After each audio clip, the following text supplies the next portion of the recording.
అటు చూడ్రి వీడియోకి వెళ్ళి చూడ్రి.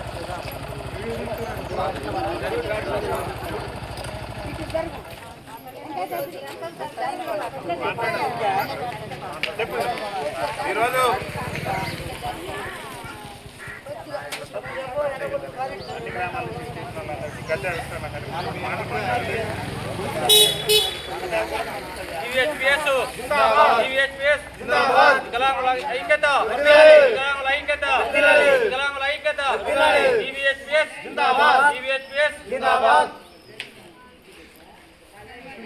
ఈరోజు మన కందగట్ల గ్రామంలో జెండా ఆవిష్కరణ కార్యక్రమానికి జిల్లా నాయకులు, గ్రామ ప్రజలు, మండలం నాయకులు వచ్చేసినందుకు నా కృతజ్ఞతలు తెలుపుతూ ఈ గద్దె ఆవిష్కరణకు అందరూ సహకరించినందుకు ధన్యవాదాలు.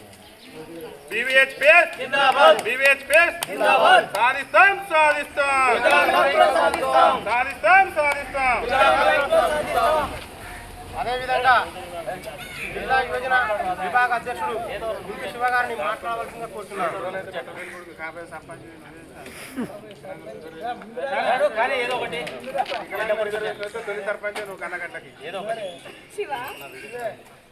ఇప్పుడు భారత వికలాంగుల హక్కుల పరిరక్షణ సమితి సూర్యాపేట జిల్లా యువజన విభాగం అధ్యక్షులు గుంటి శివకుమార్ గారిని మాట్లాడవలసిందిగా కోరుతున్నాం.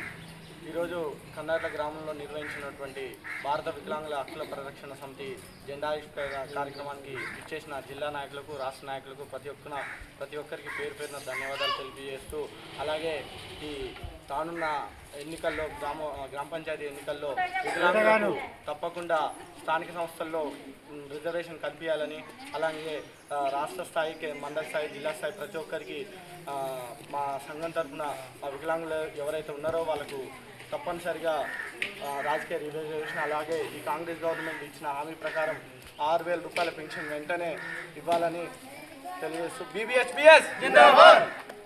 శివగారికి ప్రత్యేకంగా రాష్ట్ర కమిటీ పక్షాన ధన్యవాదాలు. అధ్యక్షుడు, గ్రామాధ్యక్షుడు మాట్లాడు కానీ ఇప్పుడు కందగట్ల గ్రామ శాఖ అధ్యక్షులు కోనగిరి భద్రయ్య గారిని మాట్లాడవలసిందిగా కోరుతున్నాం. నమస్కారం అని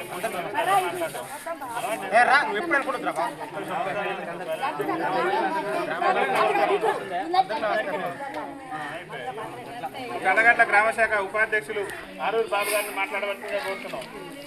ఈరోజు నూతనంగా నిర్మించబడిన బీవీహెచ్ బస్ జెండా ఆవిష్కరణ చేసిన రాష్ట్ర అధ్యక్షులు మరియు జిల్లా అధ్యక్షులు, మండల అధ్యక్షులు, గ్రామ అధ్యక్షులు గారికి హృదయపూర్వక నమస్కారాలు.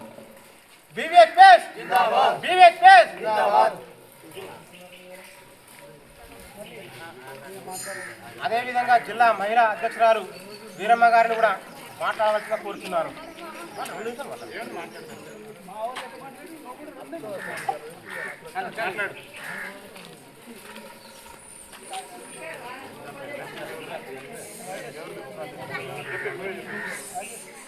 భారత వికలాంగుల హక్కుల పరిరక్షణ సమితి ఈరోజు జెండావిష్కరణ చేసిన ముఖ్య అతిథిగా గిద్ద రాజేష్ గారు ఒక 5 నిమిషాలు మాట్లాడవలసిందిగా కోరుతున్నారు.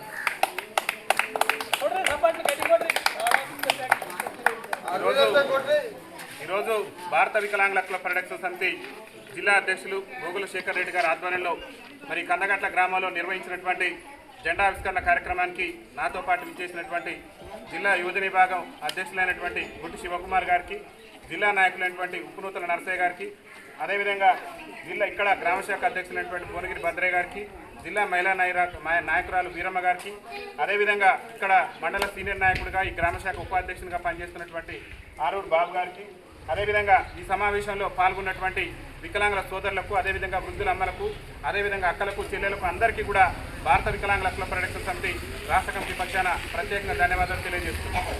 ముఖ్యంగా ఈరోజు ఈ కందగట్ల గ్రామంలో వికలాంగులకు కూడా ఎజెండా అనేటటువంటిది ఉండాలనేటటువంటి సంకల్పంతో మరి జిల్లా అధ్యక్షులు శేఖర్ రెడ్డి గారు ఎంతో కష్టపడి వారు చెమటోడ్చి మన జాతిని చైతన్యం చేసే విధంగా ఈరోజు కందగట్ల గ్రామంలో ఈ గద్దెను నిర్మించినందుకు వారికి రాష్ట్ర కమిటీ పక్షాన ప్రత్యేకంగా చప్పట్లతోని ధన్యవాదాలు తెలియజేయవలసిందిగా కోరుతున్నాం. గోగుల శేఖర్ రెడ్డి గారి నాయకత్వం. ఈరోజు భారత వికలాంగుల హక్కుల పరిరక్షణ సమితి ఆధ్వర్యంలో ఈ కందగట్లలో నిర్వహించినటువంటి జెండా గద్దె ఆవిష్కరణ కార్యక్రమానికి సభాధ్యక్షత వహించినటువంటి జిల్లా అధ్యక్షులు గోగుల శేఖర్ రెడ్డి గారికి, ఈ సమావేశంలో పాల్గొన్నటువంటి జిల్లా నాయకులకు, రాష్ట్ర నాయకులకు, మహిళా నాయకత్వానికి అందరికీ కూడా పేరు పేరున రాష్ట్ర కమిటీ పక్షాన ధన్యవాదాలు తెలియజేస్తూ, మిత్రులారా, తెలంగాణ రాష్ట్ర ముఖ్యమంత్రి రేవంత్ రెడ్డి గారికి ఓటుకు నోటు ఇవ్వడం తెలుసు కానీ అసెంబ్లీ ఎన్నికల ముందు వికలాంగుల సమాజానికి ఇచ్చినటువంటి హామీలు నెరవేర్చడం తెలియకపోవడం అనేది చాలా దురదృష్టకరం. రాబోయే స్థానిక సంస్థల ఎన్నికల్లో కాంగ్రెస్ పార్టీ ఏదైతే ఏఐసీసీ ఎన్నికల మేనిఫెస్టోలో మరి మా కాంగ్రెస్ పార్టీని ఆశీర్వదించండి, స్థానిక సంస్థల ఎన్నికల్లో రాజస్థాన్, ఛత్తీస్గఢ్ తరహాలో తెలంగాణలో కూడా రిజర్వేషన్ కల్పిస్తామని చెప్పేసి మాట ఇచ్చినటువంటి రేవంత్ రెడ్డి గారు నేటి వరకు కూడా స్థానిక సంస్థల ఎన్నికలు రిజర్వేషన్ కల్పించేటటువంటి అంశం, వికలాంగులకు రిజర్వేషన్ కల్పించే అంశం గురించి కూడా ఆలోచన చేయకపోవడం అనేటటువంటిది దురదృష్టకరం. స్థానిక సంస్థల ఎన్నికల్లో వికలాంగులకు రాజకీయ రిజర్వేషన్ కల్పించకుండా రాష్ట్ర ముఖ్యమంత్రి రేవంత్ రెడ్డి ఎన్నికలకు వెళ్తే మాత్రం ఈ కందగట్ల గ్రామం నుంచే కాంగ్రెస్ పార్టీని కనుమరుగు చేసే విధంగా భారత వికలాంగుల హక్కుల పరిరక్షణ సమితి పెద్ద ఎత్తున తన యొక్క ఉద్యమ కార్యాచరణను సిద్ధం చేస్తుందని చెప్పేసి ఈ సందర్భంగా తెలియజేస్తున్నాం. తెలంగాణ రాష్ట్ర ముఖ్యమంత్రిగా రేవంత్ రెడ్డి గారు గద్దెనెక్కక ముందు తెలంగాణ రాష్ట్రంలో కాంగ్రెస్ పార్టీ పిసిసి అధ్యక్షుడి హోదాలో రేవంత్ రెడ్డి గారు అనేక బహిరంగ సభల్లో, అనేక వేదికల మీద మా కాంగ్రెస్ పార్టీ అధికారంలోకి వస్తే ఈ రాష్ట్రంలో ఉన్న వికలాంగులందరికీ కూడా 6,000 రూపాయలు పింఛన్ ఇస్తానని చెప్పిండు. మరి 20 నెలలు పూర్తవుతుంది. ఎక్కడయ్యా ఈ రాష్ట్ర ముఖ్యమంత్రి ఇవాళ వికలాంగుల సమాజం ప్రశ్నిస్తుంది, ఎక్కడయ్యా ముఖ్యమంత్రి గారు నువ్వు ఇస్తానన్నటువంటి 6,000 రూపాయలు వికలాంగుల సమాజానికి సమాధానం చెప్పాలి. అదేవిధంగా రేవంత్ రెడ్డి గారు ఏం చెప్పినట్టే మా కాంగ్రెస్ పార్టీ అధికారంలోకి వస్తే వికలాంగుల సమాజానికి 100% రాయితీతోని ఉచిత రవాణా సౌకర్యం కల్పిస్తున్నాడు. ఈ రాష్ట్ర ముఖ్యమంత్రి పగ్గాలు చేపట్టి 20 నెలలు పూర్తయింది. నేటి వరకు కూడా వికలాంగులకు ఆర్టీసీలో ఉచిత రవాణా సౌకర్యం కల్పించలేదు. ఒకటే కాదు, ఈ రాష్ట్రంలో చదువుకొని ఉద్యోగ అవకాశాలు లేక గత ప్రభుత్వంలో బ్యాక్లాగ్ ఉద్యోగాలకు నోసుకున్నటువంటి వికలాంగులకు మా కాంగ్రెస్ పార్టీ అధికారంలోకి వస్తే తెలంగాణ రాష్ట్ర వ్యాప్తంగా వికలాంగుల బ్యాక్లాగ్ ఉద్యోగాలను భర్తీ చేస్తానని చెప్పినటువంటి రాష్ట్ర ముఖ్యమంత్రి నేటి వరకు కూడా తెలంగాణ రాష్ట్రంలో వికలాంగుల బ్యాక్లాగ్ ఉద్యోగాలు భర్తీ చేయలేదు. అదేవిధంగా రాష్ట్రంలో వికలాంగుల మహిళల మీద, వికలాంగుల మీద దాడులు పెరిగిపోతున్నాయి, మానసిక వికలాంగుల మీద అత్యాచారాలు పెరిగిపోతున్నాయి. మా కాంగ్రెస్ పార్టీ అధికారంలోకి వస్తే ఈ రాష్ట్రంలో వికలాంగుల అట్రాసిటీ చట్టం 2016ను సమర్థవంతంగా అమలు చేస్తానని చెప్పినటువంటి రాష్ట్ర ముఖ్యమంత్రి రేవంత్ రెడ్డి గారు నేటి వరకు కూడా ఈ రాష్ట్రంలో చట్టాన్ని సమర్థవంతంగా అమలు చేయకపోగా ఈ రాష్ట్రంలో పోలీసులతోని జగిత్యాల జిల్లాలో ఒక వికలాంగుడిని కలెక్టరేట్ లో తన కోడ్ చెప్పేందుకెళ్తే పోలీసులతోనే లాక్కునేటటువంటి పరిస్థితి ఈ రాష్ట్రంలో తీసుకొచ్చిండు. రాష్ట్ర ముఖ్యమంత్రి గారిని అడుగుతున్నాం, మీరే చట్టాన్ని అమలు చేస్తానంటే మరి ఆ పోలీస్ అధికారిని నేటి వరకు కూడా సస్పెండ్ చేసే విధంగా మీరు చర్యలు తీసుకోలేదు. ఇవాళ మీ ప్రభుత్వంలోనే సీనియర్ ఐఏఎస్ అధికారిగా ఉన్నటువంటి స్మితా సబర్వాల్ గారు మేము ఐఏఎస్లో పనికిరాము, దానికి పనికిరాము, దీనికి పనికిరాము అని చెప్పేసి మా వికలాంగుల సమాజాన్ని కించపరిచే విధంగా వ్యాఖ్యలు చేస్తే నేటి వరకు కూడా మీద చర్యలు తీసుకోలేదు. అదేవిధంగా మీరే చెప్పారు మా కాంగ్రెస్ పార్టీ అధికారంలోకి వస్తే గత ప్రభుత్వం వికలాంగుల సంక్షేమ శాఖను మహిళా శిశు సంక్షేమ శాఖలో కలిపింది. మా పార్టీ అధికారంలో రాగానే వికలాంగుల సంక్షేమ శాఖను ప్రత్యేక శాఖగా గుర్తిస్తామని చెప్పారు. నేటి వరకు కూడా వికలాంగుల సంక్షేమ శాఖను ప్రత్యేక శాఖ గుర్తించలేదు. రేవంత్ రెడ్డి గారు ముఖ్యమంత్రిగా బాధ్యతలు చేపట్టే కానించి అడుగడుగున ఈ వికలాంగుల సమాజం మీద వివక్షకు చూపిస్తుండే తప్పితే ఎక్కడ కూడా ఎన్నికల సమయంలో అనేక హామీలు ఇచ్చిండు, ఒక్కటంటే ఒక్క హామీ 20 నెలల పరిపాలనలో నెరవేర్చలేదు. ఖబర్దార్ రేవంత్ రెడ్డి గారు వికలాంగులతో పెట్టుకుంటే నిన్ను ఇంటి బాట పట్టించడమే లక్ష్యంగా మా యొక్క ఉద్యమ కార్యాచరణ ఉంటుంది. నువ్వు ఇస్తానని 6,000 రూపాయలు పింఛన్ ఇవ్వాల్సిందే. స్థానిక సంస్థల ఎన్నికల్లో మాకు రిజర్వేషన్ కల్పించిన తర్వాతనే ఈ రాష్ట్రంలో తెలంగాణ రాష్ట్రంలో స్థానిక సంస్థల ఎన్నికలు నిర్వహించాలి. ఒకవేళ నువ్వు కనుక స్థానిక సంస్థల ఎన్నికల్లో రిజర్వేషన్ కల్పించకుండా ఎన్నికలు నిర్వహిస్తే రాష్ట్రంలో కాంగ్రెస్ పార్టీని కనుమరుగు చేసే విధంగా మా భారత వికలాంగుల హక్కుల పరిరక్షణ సమితి ఉద్యమ కార్యాచరణ ఉంటుందని చెప్పేసి ఈ సందర్భంగా తెలియజేస్తూ ఎన్నికల్లో ఇచ్చినటువంటి హామీలు నెరవేర్చేంత వరకు రేవంత్ రెడ్డి ప్రభుత్వం మీద పెద్ద ఎత్తున ఉద్యమ కార్యాచరణ తీసుకొని అతి త్వరలోనే లక్షలాది మందితో ఈ తెలంగాణ రాష్ట్ర అసెంబ్లీని ముట్టడించేందుకు కూడా భారత వికలాంగుల హక్కుల పరిరక్షణ సమితి సన్నద్ధమవుతుందని, ముఖ్యంగా స్థానిక సంస్థల ఎన్నికల్లో రిజర్వేషన్ కల్పించకుండా ఎన్నికలకు వెళ్తే మాత్రం రేవంత్ రెడ్డి పార్టీకి కూడా రాజకీయ సమాధి కట్టేంత వరకు కూడా భారత వికలాంగుల హక్కుల పరిరక్షణ సమితి తన పోరాటాన్ని కొనసాగిస్తుందని చెప్పేసి ఈ సందర్భంగా తెలియజేస్తూ వికలాంగుల ఐక్యత, వికలాంగుల ఐక్యత,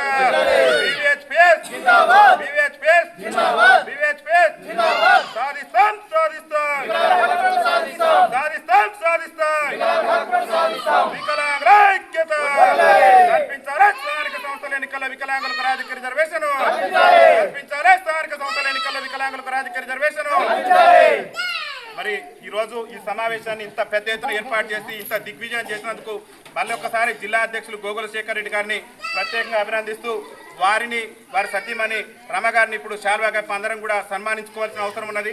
ఎందుకంటే ఈ కందగట్ట గ్రామంలో వికలాంగుల జాతికి ఒక అండగా నేనున్నా అని చెప్పేసి కందగట్ట గ్రామంలో మనకంటూ ఒక జెండా గద్దెలు నిర్మించినందుకు వారికి మళ్ళీ ఒకసారి చప్పట్లతోని రాష్ట్ర కమిటీ పక్షాన ధన్యవాదాలు తెలియజేస్తూ వారి ధర్మపత్ని కూడా రమ గారు కూడా మనకు నిరంతరం కూడా మన వికలాంగుల సమాజానికి సహాయ సహకారాలు అందిస్తున్న వల్ల ఆ దంపతులు ఇద్దరు కూడా మనం సన్మానం చేయవలసిన బాధ్యత మన మీద ఉంది కాబట్టి సన్మానం చేద్దాం శాల్వా గారు. అత్తమ్మ నువ్వు కూడా రా, నువ్వు కూడా రా, రాండి రాండి వదిలమ్మ గారు రాండి.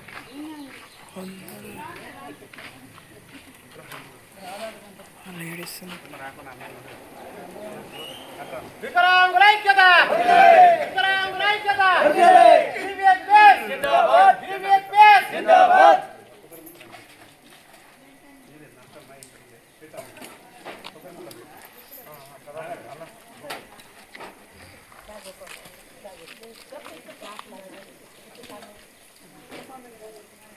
గోగుల శేఖర్ రెడ్డి గారి నాయకత్వం, గోగుల శేఖర్ రెడ్డి గారి నాయకత్వం. జై గోగుల, జై గోగుల, జై గోగుల, జై గోగుల.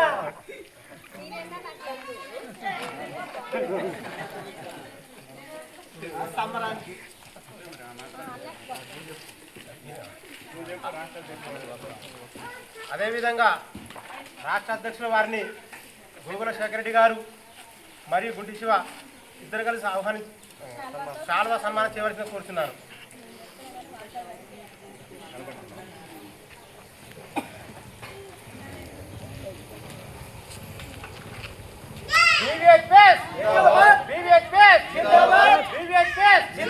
వికలాంగుల ఐక్యత, వికలాంగుల ఐక్యత.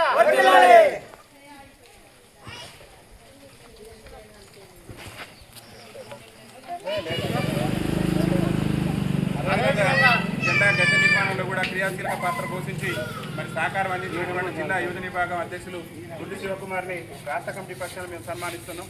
జిల్లా అధ్యక్షుల వారిని కూడా రావాల్సిందిగా కోరుతున్నాం. ఆ రోజు బాబు గారిని కూడా గ్రామశాఖ అధ్యక్షులు భువనగిరి భద్రయ్య గారు కూడా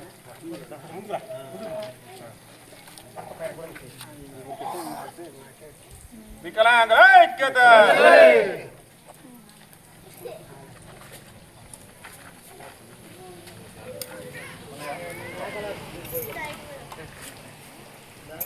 జిల్లా మహిళా నాయకురాలు వీరమ్మ గారిని కూడా సన్మానించవలసింది కోరుతున్నారా? ఏం కాదు, మహిళను కూడా సన్మానం చేయాలి. వద్దులు నీదు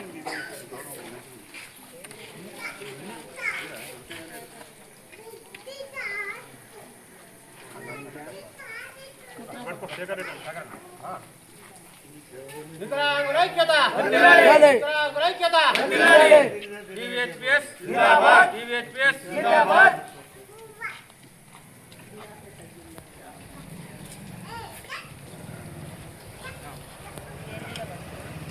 నరసన్న గారిని కూడా సన్మానించవలసిందిగా జిల్లా అధ్యక్షుడు వారిని కోరుతున్నాం.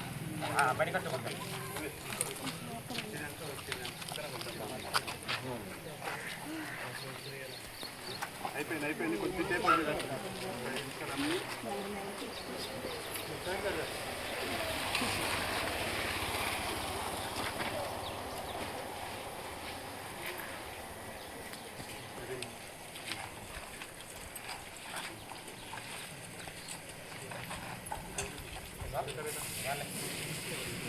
బాబు అన్నా, బాబు బాబు బాబు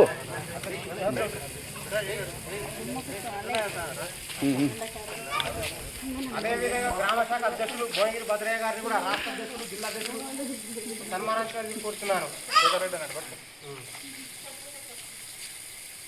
కొత్తగా కొనుక్కొచ్చితే అన్ని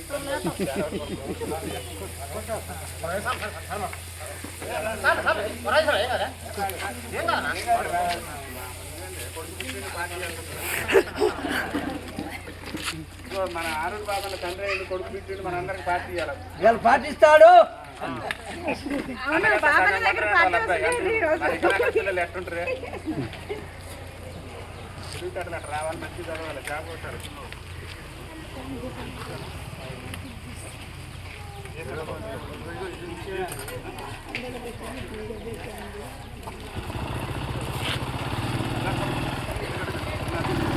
మండల సీనియర్ నాయకులు కృష్ణవల్ల గారిని ఆహ్వానించి సన్మానించవలసి కోరుతున్న రాష్ట్ర అధ్యక్షుడు మరియు జిల్లా అధ్యక్షుడు.